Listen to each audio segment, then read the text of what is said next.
रामनवमी के पावन अवसर पर माधव कृपा छात्रावास वीर सावरकर नगर बरेली के माध्यम से गाजियाबाद से पधारे व्यासाचार्य श्री अरविंद भाई ओझा के मुखारविंद से एक दिवसीय श्री राम कथा का भव्य आयोजन किया गया। समाज को समरस बनाने एवं भारतीय जनता मानस के मन में श्री राम के जीवन से प्रेरणा उत्पन्न करने के उद्देश्य से इस कथा का आयोजन हुआ। माधव कृपा छात्रावास भारत के पूर्वोत्तर प्रांतों के विद्यार्थियों हेतु समाज के सहयोग से संचालित होता है तथा उन क्षेत्रों के विद्यार्थी यहां अध्ययन करके स्वयं को समाज की मुख्य धारा में जोड़ने का प्रयास करते हैं। कथा के लिए पिछले 1 माह से तैयारियां की जा रही थी। कथा में बरेली महानगर सहित आंवला तथा नवाबगंज एवं फरीदपुर आदि क्षेत्रों से भी बड़ी संख्या में श्रद्धालु उपस्थित हुए तथा श्रवण का पुण्य लाभ अर्जित किया। आयोजन से जुड़े बंधुओं अपने परिवार सहित लोगों को आमंत्रित किया तथा सभी व्यवस्थाओं को सुचारू रूप से संचालित किया।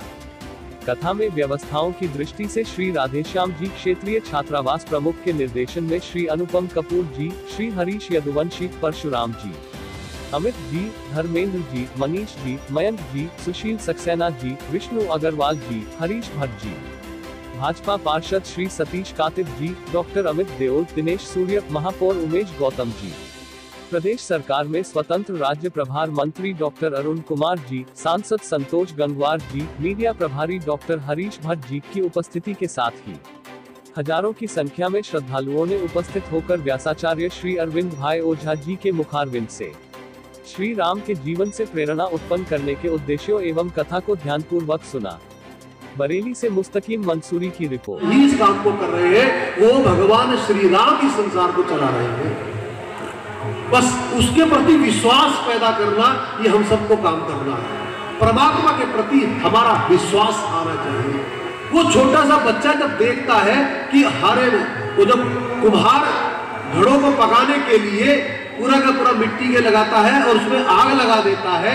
आग लगाने के बाद जब उसको देखता है कि मैंने जब ये लगा रहा था, जब घड़े लगा रहा था, तो देखा था इसमें बिल्ली के बच्चे थे, छोटे छोटे बिल्ली के बच्चे थे।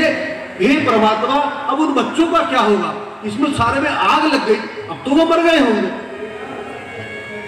लेकिन जब वो आग शांत होती है और हटाया जाता है और उसमें से जब बिल्ली के बच्चे निकलकर म्याऊं म्याऊं करते आते हैं, तब विश्वास होता है कि जे राखे रघुवीर। जिसको परमात्मा रखना चाहता है उसे संसार में कोई मिटा नहीं सकता। गिरिजा जासु प्रीत सेवकाई, बार बार प्रभु निज मुख गाए।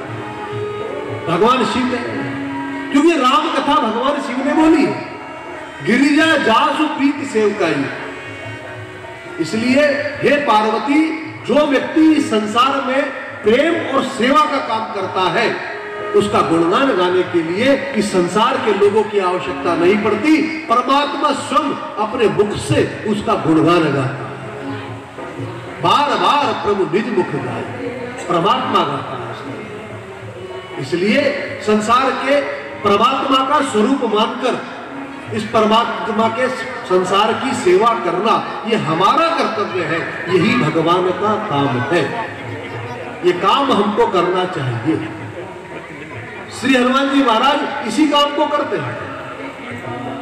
जब मां जानकी भगवान श्री राम के साथ बैठी थी, कहां पर? पंचवटी। पंचवटी में दोनों साथ बैठे हैं और गोस्वामी जी ने लिखा है, सम्मुख होई जीव मोहि जबहि। सम्मुख होई जीव मोहि जबहि। सम्मुख होई जीव मोहि जबहि। सम्मुख होई जीव मोहि जबहि। जन्म कोटि अघनासहि तबहि। जन्म कोटि अघनासहि तबहि। सम्मुख होई जीव मोहि जबहि। सम्मुख होई जीव मोहि जबहि। जन्म कोटि अघनासहि तबहि। एक ही दिन का समय है और वो भी 1.5-2 घंटे का समय है। मैं आपसे बार बार बोलने का आग्रह कर रहा हूं, केवल इसलिए इस कथा की एक दिन की सार्थक हो। जिन कार्यकर्ताओं ने इतना प्रयत्न करके जो व्यवस्थाएं जुटाई है और श्री राधेश्याम जी भाई साहब के परिश्रम और पुरुषार्थ ने ये सब करके दिया। मैं जब दोपहर को यहाँ आया था भगवान श्री राम के जन्म के बिल्कुल समय था उस समय, और उस धूप के अंदर राधेश्याम जी भाई साहब यहीं पे बैठे हुए।